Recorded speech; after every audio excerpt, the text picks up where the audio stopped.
Right, so I'll go do the hosting thing. Cool, big moment. All right.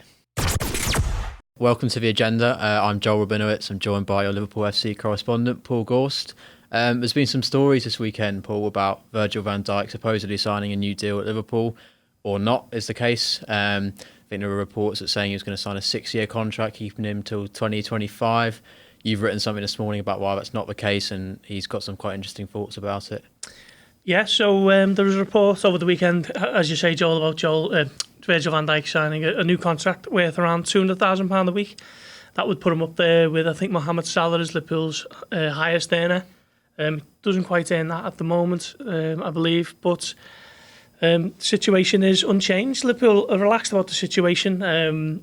There's no talks in the pipeline at the moment as it stands. Virgil van Dijk is more than happy with his current situation. He's got a contract until 2023 with an additional 1-year extension if both parties agree to it, and that's basically as it stands. So the news is there is no news essentially. Liverpool are delighted with the progress he's made since he joined from Southampton in January 2018. He's obviously become one of the world's best defenders and indeed best players, hasn't he, since he joined from Southampton for that 75 million fee. And that the situation is as it stands. So apparently Virgil van Dijk, were led to believe, is a little bit bemused by the reports that were coming out over the weekend, and certainly isn't the case that he's on the verge of signing a fresh deal. So that is the case at the moment. I think that's the thing with Liverpool over kind of the last couple of years. They've been red hot on signing all the best players really on current contracts. The whole front three have all signed new long-term deals. Obviously Jordan Henderson recently, both for fullbacks. So they've been very proactive in sorting that out. Alex Oxlade-Chamberlain as well recently. So in terms of Van Dijk, there's nothing to be worried about there. He's 28, he's in the prime of his career. Liverpool are competing for the best trophies. There's no reason to kind of fear him wanting to leave at any point in the near future. Yeah, not at all. I think both parties are perfectly happy with everything as it stands. He's obviously one of Liverpool's key men, and behind the scenes, I know they all love the work that he's doing and the form that he's been in for pretty much since day one at Liverpool. So there's no problem there. He's got years left on his contract. He's in the prime of his career now in terms of age, what you'd expect a central defender to be, 28 as you say.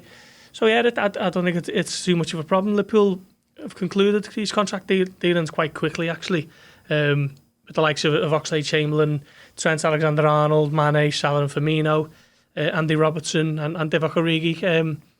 A lot of work's going on behind the scenes to basically keep these players tied to Liverpool for the best years of their career, and I've no doubt that Van Dijk will eventually become that at some stage, but as it stands, it's the news is that there is no news essentially. So he'll just carry on playing as he is in the imperious form that he's been in from the off, really. And that's what a defender Liverpool have got on their hands. Yeah. Do you think Liverpool could have ever expected him to do this well? I think this quickly, because I remember obviously we had to wait a while to get him because of what happened initially in the summer with Southampton. So that kind of period of kind of wondering whether it would happen or not, and then when eventually it did happen in January, there was obviously huge excitement and he was kind of billed as a saviour for Liverpool's defence. But I think I personally, I don't know about you, I expected him to be brilliant. I didn't expect a year down the line to be talking about him not only as one of the best defenders in the Premier League, but one of the best players in world football. He's obviously just been named UEFA's best men's player of the year. He's probably front runner to win the FIFA Pro and getting the best world 11, and then obviously the Ballon d'Or. He's currently favourite to beat Messi and Ronaldo. So kind of in my lifetime, obviously only Michael Owen's the player who won that award in 2001, but it was a slightly different award back then. But for a defender, it was only Cannavaro in 2006 to be in that conversation. And obviously Liverpool have had their defensive troubles over the years. So to be speaking about Van Dijk in that conversation among two of the greatest players ever to play the game, I didn't expect it would go this well. To be honest, I think even Virgil van Dijk might be surprised by how well it's gone since he signed in January 2018. An interesting quote from Gini Wijnaldum today, actually, when he was looking to sign for Liverpool in the summer of 2016. Jurgen Klopp apparently asked him about Van Dijk and said, how good is he? And that was a year before Liverpool first attempted to buy him, and that was obviously 6 months before he actually came to the club. So he's someone who Liverpool had tracked for a good while. He obviously knew all about his strengths and his weaknesses, if there are any. And but I don't think anyone would have possibly have foreseen how well he's been since he's he's come to the club. He's just gone to a completely new level. And as we're saying now, talking about one of the best players in the world, the absolute very best. Could he win the Ballon d'Or? Probably. I'd probably say that he's favourites above even Lionel Messi and Cristiano Ronaldo at this stage. He got to the UEFA Nations final, didn't he, with Holland? Yeah. And some people may sneer and scoff at that, but in the eyes of UEFA, it's a serious competition, and they're treating it the same way they would a European Championship. So that was another thing that will count in his favour, alongside obviously winning the Champions League and collecting 97 points, best defence in the Premier League last season with Liverpool, and he was the best defender. So for Liverpool to have a potential Ballon d'Or win in their ranks is a rarity in my lifetime. I know we mentioned Michael Owen then, and his version of the award in 2001 was actually for the European Player of the Year. This one recognises the world's best player, and you have to say at this stage, unless he falls off a cliff, Van Dijk is going to be lifting that golden ball aloft in December, I think it is. So what an unbelievable footballer he's been for Liverpool for the last 18 months. Yeah, absolutely. And you think as well, like the players that he's had to come up against in that time, he's tested himself against the very best. He's come up against Barcelona, he's come up against Messi, Neymar, Mbappe, Ronaldo. He's gone through it all, and he's mostly passed with flying colours. And I think the interesting thing about Van Dijk is he's kind of representative of a lot of this Liverpool squad, where not all of these players kind of in their early 20s were kind of destined for greatness. I think I read something about Van Dijk, and there were kind of some doubts of him when he was at Celtic in terms of his kind of concentration. And I think physically he developed quite late on as well. So he wasn't a player who came through at kind of 2021 and people were saying, oh, he's going to be the best defender in the world or a Ballon d'Or contender. It's been, even when he signed from Southampton, we all thought he was going to be good, but it wasn't obvious that he was going to go down this path. So I think he obviously deserves a huge amount of credit for that. But the fact that he's come to Liverpool and kind of done that meteoric rise in such a short space of time speaks volumes really about kind of the club and how kind of he made that big decision not to join Man City, or he could have had other offers as well, but to come to Liverpool and make that journey.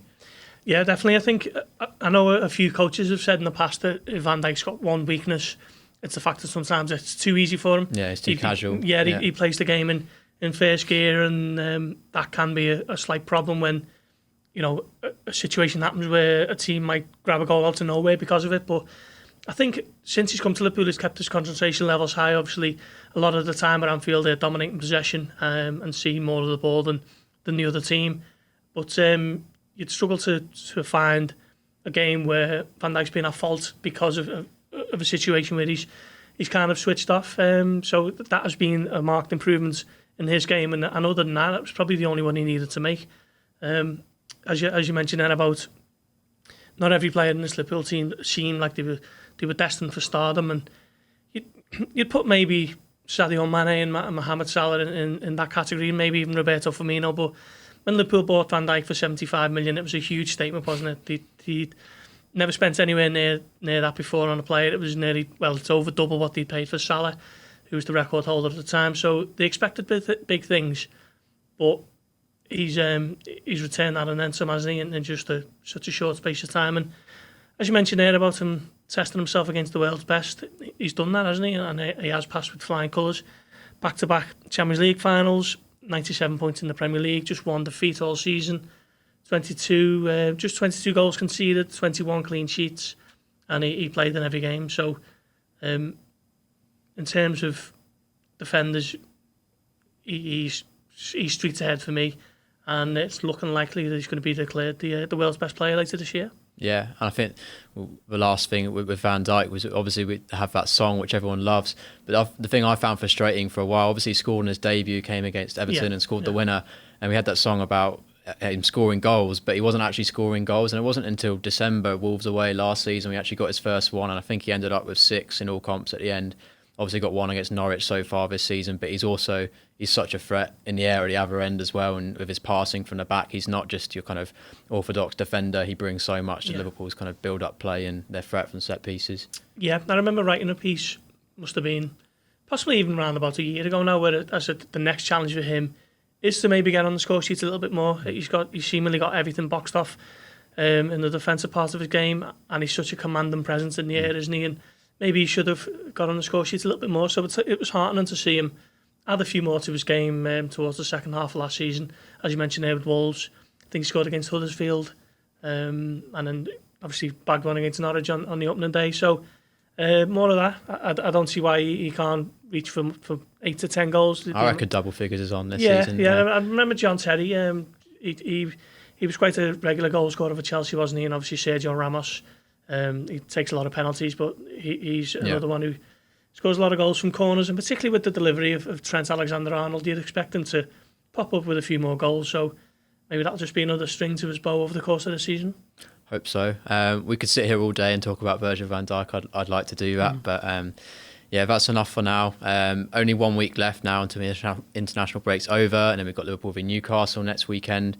So yeah, just a few more days of waiting, and the real football will be back soon. So that's all from me. I'm Joel, this is Paul, and we'll see you tomorrow.